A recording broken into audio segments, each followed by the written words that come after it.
નમસ્કાર, TV30ના ડિજિટલ પ્લેટફોર્મમાં આપનું સ્વાગત છે. આપ જોઈ રહ્યા છો ટોપ ન્યૂઝ. ઉત્તર કર્ણાટકમાં મહાશિવરાત્રિની ભવ્ય ઉજવણી. હુબલી મઠમાં 1 લાખથી વધુ ભક્તોએ હાજરી આપી હતી. હેલિકોપ્ટરથી પુષ્પવર્ષા અને રથયાત્રાનું કરાયું હતું આયોજન. ભારતે સ્વદેશી ટેકનોલોજીનો ઉપયોગ કરીને તેના પરમાણુ પાવર પ્લાન્ટને ફરી શરૂ કર્યો છે. આવું કરનાર એશિયાનો પ્રથમ દેશ બન્યો ભારત. TAPS-1 અને 2 આગામી 15થી 20 વર્ષ સુધી સેવા આપશે. તો સુપ્રીમ કોર્ટે વાંગચુંગ વિડીયો અનુવાદની ચોકસાઈ પર પ્રશ્ન ઉઠાવ્યો. કોર્ટે AI યુગમાં 98% સચોટ અનુવાદની જરૂરિયાત જણાવી વાંગચુંગની NSA અટકાયતને તેમની પત્ની દ્વારા પડકારવામાં આવી છે. PM મોદીએ ફ્રાન્સના રાષ્ટ્રપતિ મેક્રોનનું ભારતમાં સ્વાગત કર્યું. મેક્રોન 3 દિવસીય મુલાકાતે મુંબઈ પહોંચ્યા. વ્યૂહાત્મક ભાગીદારી અને વૈશ્વિક સહયોગનો મજબૂત પાયો નખાશે. TCS ભારતમાં સૌથી મોટું AI ડેટા સેન્ટર બનાવશે. હાઇપર વોલ્ટ AI સંચાલિત સાહસો માટે રચાયેલ છે.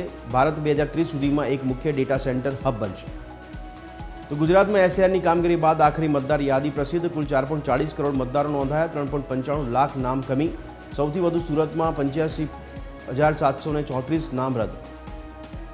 ભાજપ રાષ્ટ્રીય અધ્યક્ષના ગુજરાત પ્રવાસ પૂર્વે ભાજપ એક્શનમાં. ગાંધીનગરમાં ભાજપ પ્રદેશ પ્રમુખે નવા હોદ્દેદારોના લીધા ક્લાસ. આગામી ચૂંટણીલક્ષી રણનીતિ પર કરાઈ ચર્ચા.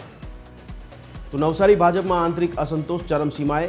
જલાલપુરમાં કોળી પટેલ સમાજને અન્યાયના આક્ષેપો સાથે વધુ 6 સભ્યોના રાજીનામા. નવસારીમાં કુલ 28ના પડ્યા રાજીનામા.